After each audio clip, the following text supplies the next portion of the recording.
va maintenant sortir notre dentelle festonnée et on va couper toutes les pièces dont on va avoir besoin en dentelle. Je déplie mon galon de dentelle sur la table, endroit vers moi.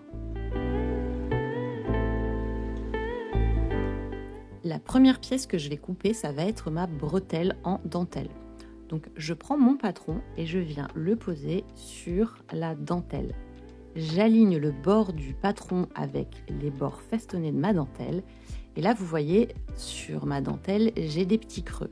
Eh bien, je viens aligner bien le bord du patron avec ces petits creux.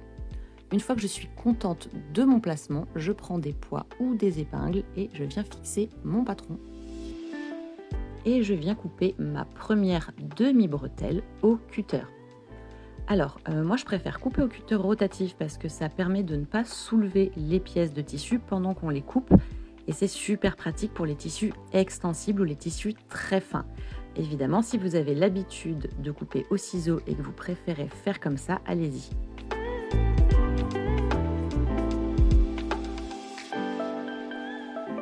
Je vais maintenant couper ma deuxième demi-bretelle en miroir pour avoir deux bretelles parfaitement symétriques. Pour ça, je prends la pièce que je viens de couper et je viens la mettre endroit contre endroit avec ma dentelle. Ensuite, j'aligne ma pièce avec le bord festonné de ma dentelle et je cherche l'endroit où mes motifs se superposent parfaitement.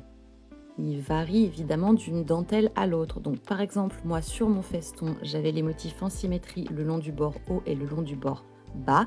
Sur d'autres dentelles, ça va être le long du même bord. Ça va être à vous de chercher.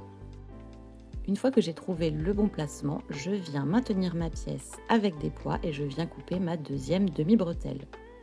Vous pouvez bien sûr reprendre le patron et le mettre par-dessus votre pièce en dentelle si ça vous aide à couper.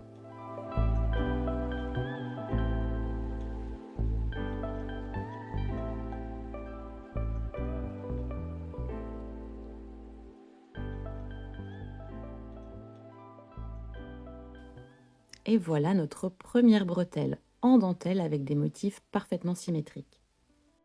On va maintenant passer à la coupe de la deuxième bretelle. Évidemment, on veut avoir deux bretelles qui sont bien symétriques. Donc pour couper ma deuxième bretelle, je ne vais pas utiliser mon patron, mais je vais utiliser les pièces que je viens juste de couper. Je viens donc prendre une première demi-bretelle et je viens la mettre endroit contre endroit avec ma dentelle. Comme tout à l'heure, je viens chercher l'endroit où les motifs se superposent parfaitement. Ça peut être le long du bord du haut, ça peut être le long du bord du bas.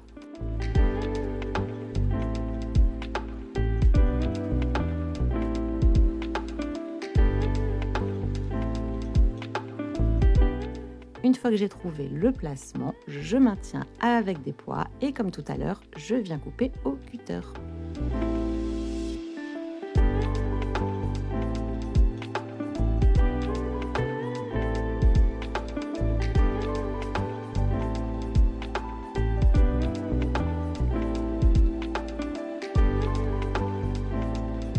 Ces deux pièces-là, je les garde bien ensemble et je les mets de côté. Je prends ensuite la demi-bretelle qu'il me reste et comme toujours, je viens la mettre endroit contre endroit avec ma dentelle. Je cherche l'endroit où les motifs se superposent, je maintiens avec des poids et je coupe. Quand vous allez couper vos bretelles, vous allez probablement vous rendre compte qu'il y a des moments où vous n'arrivez pas à superposer parfaitement vos motifs partout. En fait, c'est normal, c'est parce que votre dentelle, elle est composée de plein de petits fils qui sont entrelacés et de temps en temps, il y en a qui vont être un petit peu plus tendus que d'autres. Dans ces cas-là, vous allez faire en sorte que vos bords festonnés, eux, ils soient bien alignés et bien symétriques. Et si vous avez des petits motifs vers les bords de coupe qui ne sont pas parfaitement identiques, c'est pas grave.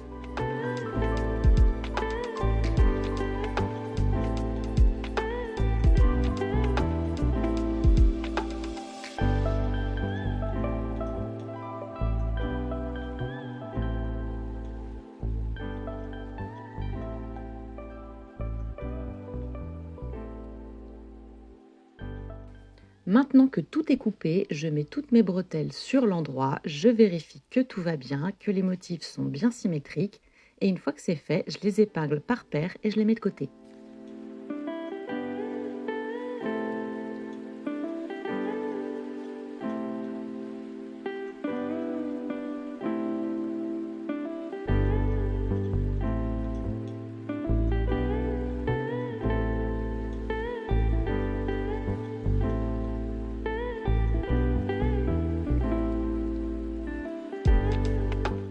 On passe maintenant à la bande sous poitrine. Je repère sur mon patron le symbole du milieu devant. Ce symbole, vous allez l'aligner avec un motif de ventre dentelle en pensant bien que cet endroit sur votre brassière, ça va être le milieu devant. Donc choisissez un motif qui vous plaît et ensuite vous mettez ce symbole en plein milieu du motif. Comme pour les bretelles, on vient aligner le bord du patron avec le creux des festons. Je maintiens avec des poids ou des épingles et je découpe.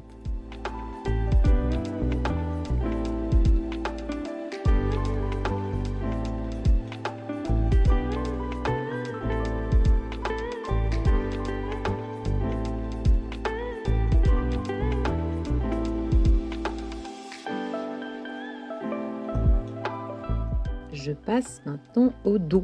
Donc je prends ma pièce de patron et là je la pose sur ma dentelle. Cette fois-ci, il n'y a pas d'histoire de feston. Par contre, je vais bien respecter le sens du stretch indiqué sur le patron. Donc la flèche, je l'aligne avec le sens le plus élastique de ma dentelle qui est généralement parallèle au feston. Je pose mon patron, je maintiens avec des poids et je découpe tout autour.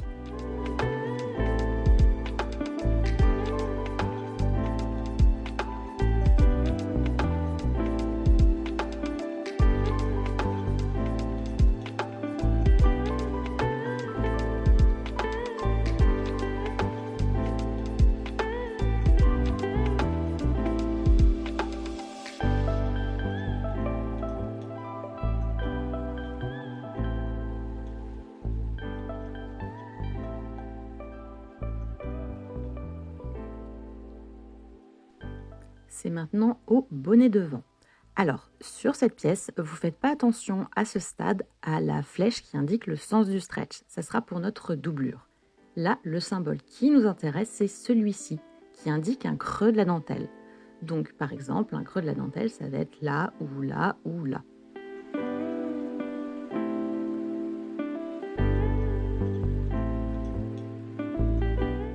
Je prends mon patron et je viens le poser sur ma dentelle. Comme j'ai fait pour les bretelles et la bande sous poitrine, je viens aligner le bord avec marqué bord dentelle avec les creux des festons de la dentelle. Une fois que je suis bien sous mes festons, je viens décaler ma pièce vers la droite ou vers la gauche pour que mon petit symbole creux de dentelle, il se retrouve sur un creux de la dentelle. Une fois que c'est fait, je maintiens avec des poids et je découpe.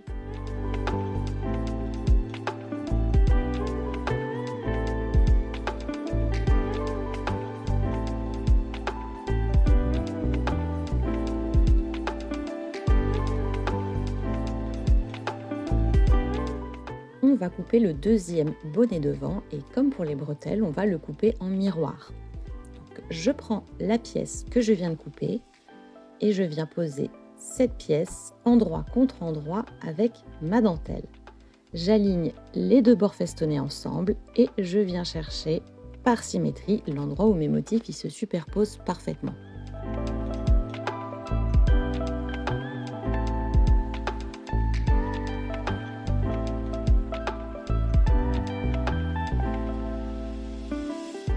Là encore, on maintient avec des poids ou des épingles et on découpe. Avant de couper, si vous avez besoin de remettre votre patron par-dessus votre pièce parce que ça vous aide à couper correctement, n'hésitez pas.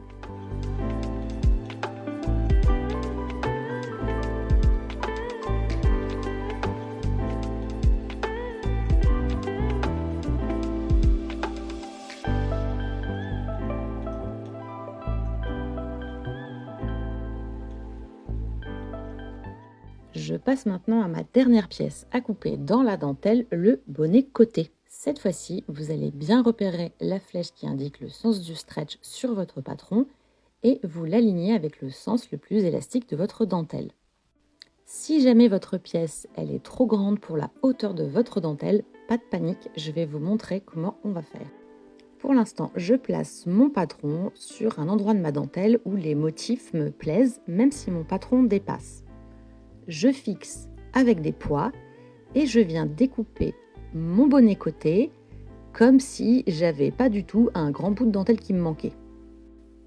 Alors attention, là ce que je vous montre, c'est vraiment au cas où votre dentelle elle n'est pas assez large. Si vous avez une dentelle tout à fait adaptée à votre patron, alors simplement vous le positionnez sur votre dentelle et vous découpez tout autour.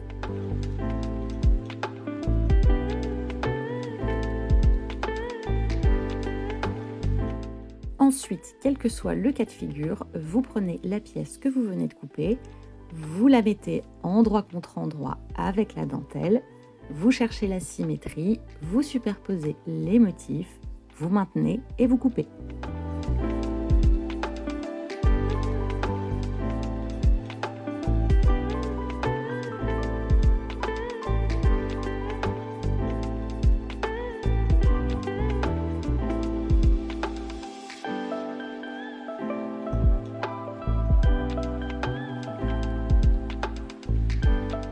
À ce stade, si vous avez coupé vos bonnets côtés dans une dentelle qui était assez large, vous pouvez directement passer à la coupe de la doublure.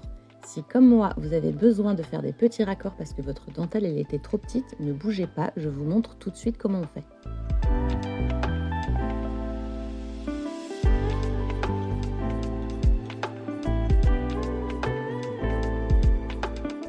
Je viens récupérer mes chutes de dentelle et je les mets endroit vers moi, comme mes pièces de patron. Je prends un de mes bonnets côtés et je viens le poser sur une de mes chutes en dentelle. Donc j'ai l'envers de mon bonnet côté sur l'endroit d'une des chutes. Je trouve un endroit où je trouve que mes motifs ils se suivent bien, ils s'enchaînent joliment et j'épingle mon bonnet côté à ma chute.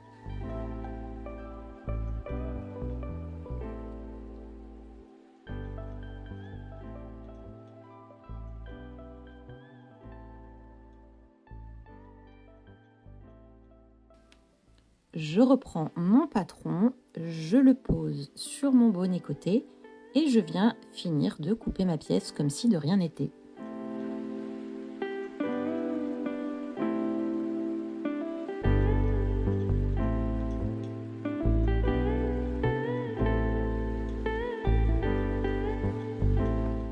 Et comme vous vous en doutez, on vient faire exactement la même chose avec le deuxième bonnet côté.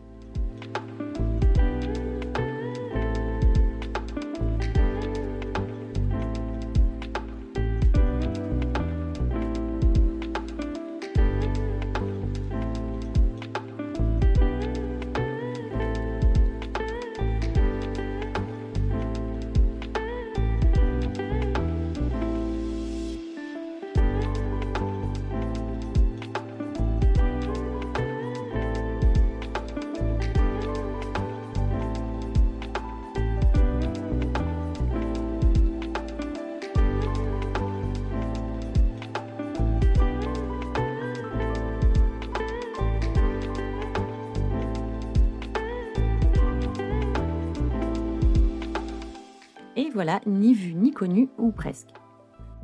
À ce stade, vous faites bien attention à garder vos bonnets côtés bien épinglés avec leurs petits raccords, parce que pour l'instant, ils ne sont pas encore cousus, ça sera pour peu plus tard.